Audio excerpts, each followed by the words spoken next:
Hey, I've got a question for you. What kind of farmer would leave 70% of his harvest behind? Let's take that one step further. What kind of realtor would leave 70% of his or her harvest behind? This week's episode, I'm going to share with you how to avoid that and capitalize, monetize on the leads that come in.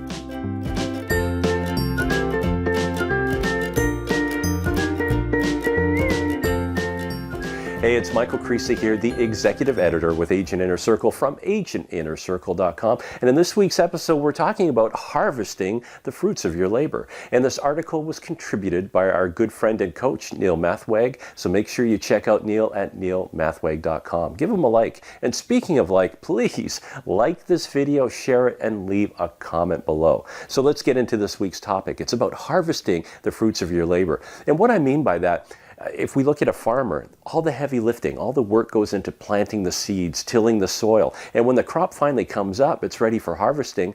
Would he leave 70% of it behind? Well, no. What kind of farmer would do that? But that's commonplace in real estate. We spend money on leads. We have lead generating websites that we pay money for. We send out fridge magnets, calendars, newsletters. We do all this work at the beginning. Yet when an inquiry comes in, 70% of those inquiries go unanswered. 70%, just like that harvest. What kind of farmer would do that? In real estate, you can't afford to leave 70% of your leads unattended to.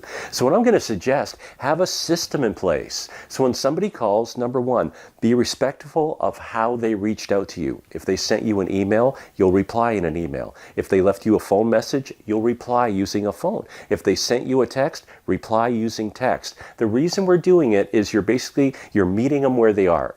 So if that's their preferred method of communication, be respectful and respond in the same way. Number two, when you make that connection, make sure you've got your information at hand. If they're calling about a lead, make sure you've got the information. Maybe they're calling about a special report that you advertised. Make sure you've got a copy of that report so you can reference it. The point is, the more information you have at hand, the more educated you'll be, the more you'll be able to help them. Point number next, when you ask open-ended questions, qualify these people to make sure they're serious leads. Now remember, about 90% of internet leads are not ready to do anything for at least a year, but that doesn't mean they're not a good lead, not a lead that you can qualify and put into a database, which brings up us to the next point. Do you have a CRM of some kind? Do you have some kind of lead follow-up system that once you've qualified a lead, if they're ready to go now, but maybe they're ready to go 6 months from now, do you have a CRM that will help you follow up with that lead? So here are a few things just to consider. Make sure that you're not one of these farmers that's neglecting your crop. Neil will cover it more detail in the article, so make sure you read it. So once again, it's Michael Creasy here, executive editor with Agent Inner Circle from agentinnercircle.com. Once again, give us a like, leave a comment below, and let us know what you're doing to follow up with your leads.